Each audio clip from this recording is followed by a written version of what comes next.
Polda Sumut tanggapi insiden pembakaran Polsek di Madinah. Polsek Muara Batanggadis Kabupaten Mandailing Natal, Madinah, dibakar warga pada Sabtu, 20 Desember 2025.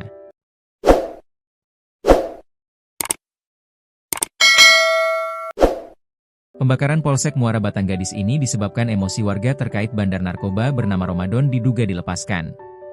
Warga yang marah mendengar kabar ini melakukan tindakan anarkis dengan membakar Polsek Batanggadis dan menggulingkan mobil dinas polisi yang sedang parkir di halaman.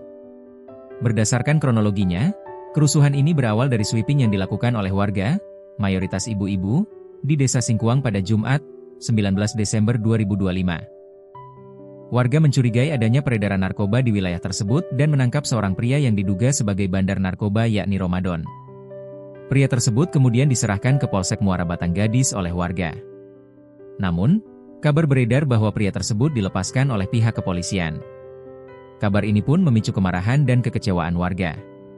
Sebelumnya, warga sempat memblokir jalan penghubung antara Singkuang dan Natal sebagai bentuk protes sebelum akhirnya melakukan pembakaran sepeda motor di markas Polsek, Mapolsek. Dalam aksi protes yang berlangsung, warga membakar sepeda motor yang berada di halaman Polsek hingga api menjalar ke atap gedung. Selain itu, mobil dinas polisi juga digulingkan oleh massa. Kejadian ini menunjukkan tingkat kemarahan warga yang sangat tinggi terhadap dugaan ketidakadilan dalam penanganan kasus narkoba oleh aparat penegak hukum. Polda Sumut, kabur.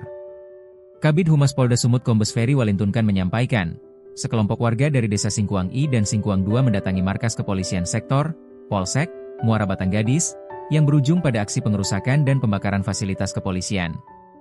Peristiwa itu dipicu beredarnya informasi keliru di tengah masyarakat terkait dugaan praktik tangkap lepas terhadap seorang warga bernama Ramadan, yang sebelumnya diamankan polisi dalam perkara dugaan tindak pidana narkoba, ujarnya.